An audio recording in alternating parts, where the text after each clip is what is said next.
Luke chapter 23. Then the whole multitude of them arose and led him to Pilate, and they began to accuse him, saying, We found this fellow perverting the nation and forbidding to pay taxes to Caesar, saying that he himself is Christ, a king. Then Pilate asked him, saying, Are you the king of the Jews? He answered him and said, It is as you say. So Pilate said to the chief priests and the crowd, I find no fault in this man. But they were the more fierce, saying, He stirs up the people, teaching throughout all Judea, beginning from Galilee to this place.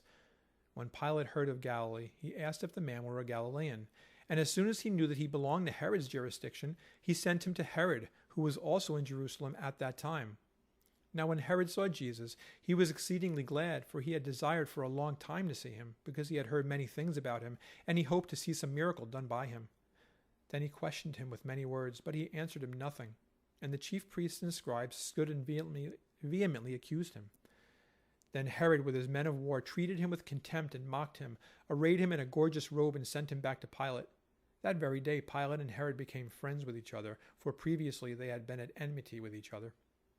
Then Pilate, when he had called together the chief priests, the rulers, and the people, said to them, You have brought this man to me as one who misleads the people. And indeed, having examined him in your presence, I have found no fault in this man concerning those things of which you accuse him. No, neither did Herod, for I sent you back to him, and indeed nothing deserving of death has been done by him. I will therefore chastise him and release him, for it was necessary for him to release one to them at the feast. And they all cried out at once, saying, Away with this man, and release to us Barabbas, who had been thrown into prison for a certain rebellion made in the city, and for murder. Pilate therefore, wishing to release Jesus again, called out to them, but they shouted, saying, Crucify him, crucify him. Then he said to them the third time, Why, what evil has he done? I have found no reason for death in him. I will therefore chastise him and let him go. But they were insistent, demanding with loud voices that he be crucified. And the voices of these men and of the chief priests prevailed. So Pilate gave sentence that it should be as they requested, and he released to them the one they requested, who for rebellion and murder had been thrown into prison, but he delivered Jesus to their will. Now, as they led him away, they laid hold of a certain man, Simon, a Cyrenian, who was coming from the country, and on him they laid the cross that he might bear it after Jesus.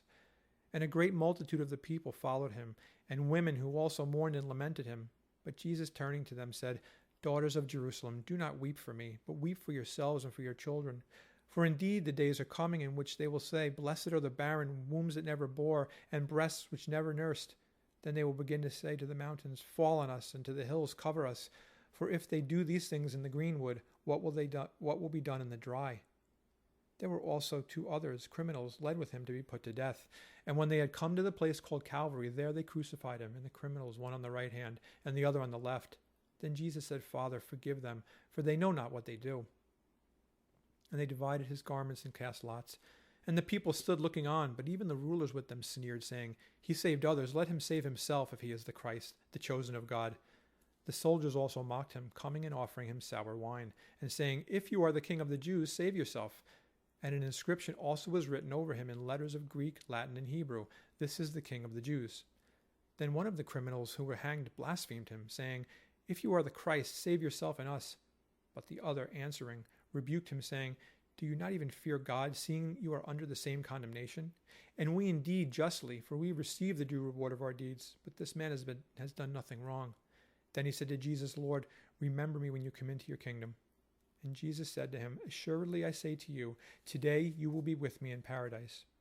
Now it was about the 6th hour, and there was darkness over all the earth until the 9th hour. Then the sun was darkened, and the veil of the temple was torn in two.